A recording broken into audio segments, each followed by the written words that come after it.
திருச்சிற்றம்பலம். நமச்சிவாய வாழ்க, நாதன் தாழ் வாழ்க, இமை பொழுதும் என் நெஞ்சில் நீங்காத தாழ்வாழ்க, கோகலி ஆண்ட குருவனிதன் தாழ்வாழ்க, ஆகமமாகி நின்ற அன்னிப்பாள் தாழ்வாழ்க. இது சிவபலம் மாதிரி. டேய், இது சிவபுராணம்டா. இத கேட்கவே அமிழ்தமா இருக்கும். எனக்கு ஃபுல் பாட்டு தெரியும். இதை என் அம்மா சொல்லி கொடுத்தாங்க.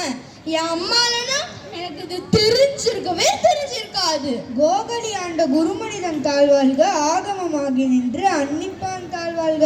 ஓ, உனக்கும் தெரியுமா? இந்த ஊருக்கே தெரியும்டா. இது ஒன்றும் எங்க அம்மா சொல்லி கொடுக்கல. ஜோதி டிவி ஆன் பண்ணா காலையில 6:30 மணிக்கு போடுறான். அதை கேட்டு எல்லாரும் கத்துக்கலாம். ஓ, நீ அப்படி வரியா? அம்மா அப்பா இல்லாம ஒண்ணுமே இல்லடா. சரி விடுறா. பல்பு கண்டுபிடிச்சது யாரு? உங்களையும் நான் கேக்குறேன், பல்பு கண்டுபிடிச்சது யாரு?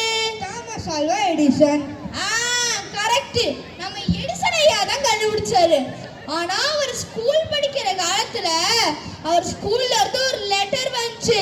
அந்த கதை உனக்கு தெரியும்ல. அந்த லெட்டர்ல எடிசன் ஐயா ஒன்னத்துக்கும் லாய்க்கு இல்லைன்னு போட்டுருந்துச்சு.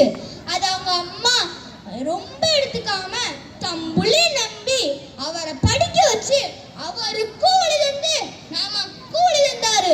இப்ப இவ்வளோ பல்பு இருந்திருக்குமாடா?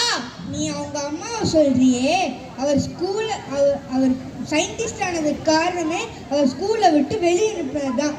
அப்துல் கலாம் ஐயாவே அவர் இன்டர்வியூ எடுக்கல சொல்லியிருக்காரு, அவர் டீச்சர்ஸ் தான் அவருக்கு இன்ஸ்பிரேஷன். அதெல்லாம் விடுடா. ஒருத்தர் கீழே விழுந்து அடிபட்டு ரத்தம் வருது, நீ என்ன பண்ணுவ? உடனே போய் தூக்கி விடுவேண்டா. தூக்கி விடுவல்ல, அதை விட்டுட்டு உங்க அம்மாவுக்கு ஃபோன் பண்ணி, அம்மா இங்க ஒருத்தர் கீழே விழுந்திருக்காரு, அடிபட்டு ரத்தம் வருது, தூக்கி விடவா அப்படியே போட்டு வந்துடுவான்னு கேட்பியா?